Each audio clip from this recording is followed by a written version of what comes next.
the environment that you're immersed in, right? And the activities that you're engaged in. Those are the things that determine what you get pulled towards. So if you're in an environment of decadence, if you're in an environment of acceptability, I'll give you a prime example. Anyone here, somebody said he's a grad, anyone here did their undergrad or is a student that's been in this country for 2 years or less? 2 years or less. You've been here 2 years or less, right? Young lady, okay, just bear with me on this a little bit. When you first came to America, right, and you walked through the airport, did it strike you how people were dressed? When you first used the restroom at whatever airport, if you did one, my wife never goes to one. 12-hour flight, 15-hour flight, you know, it doesn't matter. But if you used a public restroom, did it make you uncomfortable? Yes. It did, right? It did. But then what happens now? And when you turn on the TV, did it not surprise you? What you saw, what was on TV, what people were wearing, what people were doing. And subhanAllah, 2 years or 3 years down the road, you know what? That no longer stands out. Oh, people are dressed that way, they're dressed that way. Oh, campus is even a bigger thing, right? This is on TV, this is on TV. Ever since HBO and all started taking away all the have you all noticed TV shows? I promise you, even 10 years ago, what's that new TV show? I can't even watch the promo on TV, I have to change the channel. On NBC, that woman, the woman who's always kind of, almost never dressed on the promo. Come on, somebody knows. Huh? The new show on Mondays, right? Thursday. Whitney. Oh. Right? Whitney. Oh. You have a really good pool of people here. They have no idea.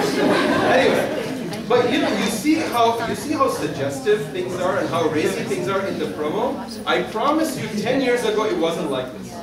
It wasn't like this. You watch shows 10 years ago on TV, like primetime television, sitcoms. You watch Seinfeld and Frasier and whatever. They weren't like, they're all old and boring, right? And they had their clothes on most of the time. Like Friends. How many of you have watched Friends? And you're brave enough to admit it. Okay. Okay, you got it. Friends was considered the most risque thing on TV. About 10 or 15 years ago. But you know, as they started losing their ratings to other people, to HBO and Showtime and so on, and to the other channels, then these ABC, NBC, Fox said, we have to do something. And if that's what's drawing people away, then we have to push the envelope. So what I'm saying is that you cannot eliminate this, but you have to mitigate it. And you mitigate it by creating for yourself, or by making yourself be in the opposite environment. In the environment of Iman. In the environment of piety. And you engage yourself in the activities of piety. And I'm not saying something to you that is like, oh, this brother Alauddin, well, you know, he was asleep, he woke up one day and the light came on and this is what came to his mind. Allah said this to his Prophet, sallallahu alaihi wasallam, to your Prophet and my Prophet. In Surah Kahf, he says, any Hufad here? Any Hafiz Quran? You're a Hafiz? Yeah. Bismillah, mashallah. Alright, so you're my quality control guy. In Surah Kahf, Allah says, وَاصْبِرْ نَفْسَكَ بَعْدَ أَعُوذُ بِاللَّهِ مِنَ الشَّيْطَانِ وَاصْبِرْ نَفْسَكَ مَعَ الَّذِينَ يَدْعُونَ رَبَّهُمْ بِالْغَدَاةِ وَالْعَشِيِّ. Am I right? He's saying to the Prophet, and you make yourself patient. You be patient and you compel. Wasbir is actually, you know, to make yourself be patient. It's not just being patient, it's making yourself be patient, even if you're not inclined to.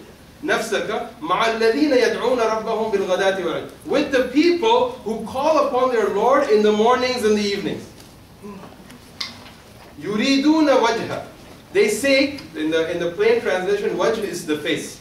Okay? And so let's not discuss whether Allah is a face and what His face looks like. Yuriduna wajha in the Arabic context means that they seek His pleasure. They seek His happiness. You know, we say we seek someone's acceptance. Yuriduna wajha. And then Allah is saying, وَلَا تَعْدُ عَيْنَاكَ عَنْهُمْ. And do not divert your eyes away from them. تُرِيدُ زِينَةَ الْحَيَاةِ الدُّنْيَا. Seeking that which is beautiful in the life of this world. Let me stop and ask you this question. Who is he saying this to? The Prophet. Khatamul Anbiya. Seal of the prophets. Sayyidul Mursaleen. The leader, the master of all of the prophets. Rahmatul lil Alameen. The source of mercy to all of the worlds. Was there one more devoted than him? Was there someone more pious than him? Was there someone more godly than him? And yet Allah is saying to him, look, you have to hang out with those people who call upon their Lord in the mornings and the evenings, and they seek the pleasure of your Lord. You have to make yourself be around them. Don't go looking for that which is beautiful or that which adorns this world. Then how much of that commandment applies to you and I? One of the crises that we are dealing with, and there are two arms to these crises. One of the crises, the biggest crisis that the Muslim community in America is dealing with is that, and there are two, like I said again, there are two arms to this, is that you young people say, I don't want to go listen to that sheikh. I don't understand his English. I don't understand this. I don't want to go to the mosque. You know, their carpet smells of mango pickle. Right? I don't want to do this because and I always go places when I go, I mean, this is a different setting, so you guys are off the hook. But sometimes I'll go to a conference or something, I'll speak at a conference somewhere. I was in California a few months ago, I was speaking at a conference. I told them, I said, I can look at you and tell which ones among you are here to learn and which ones are here to be entertained. And the ones that are here to learn, you have a small piece of paper and you have a pen in your hand. You came to a conference, right? Did you think that your hard drive was going to absorb every bit of it? Or did you actually come and say, let me just go check out, maybe, for inspiration you don't need notes, I understand that. But for learning, you need that. So you all have this problem where before you decide to go listen to the words of Allah, you forget whose words it is and you look more at who's delivering the words. We have our own problem. Those of us that run masajid, those of us that make these decisions and so on, is that we still give primacy to a person's appearance or their background from back home or their degree, and we give less value to how well they can communicate with you. That is our sin towards you.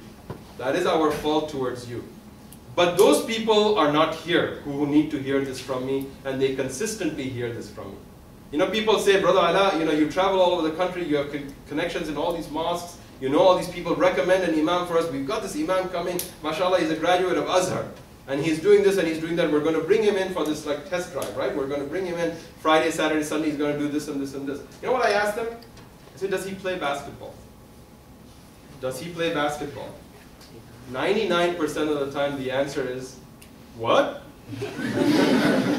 And then they tell you the youth are our future. How many of you have heard, the youths are our future? The youths are our future. 95% of churches in America have a full-time pastor. 90%, not 95. About 50% of masajid in America have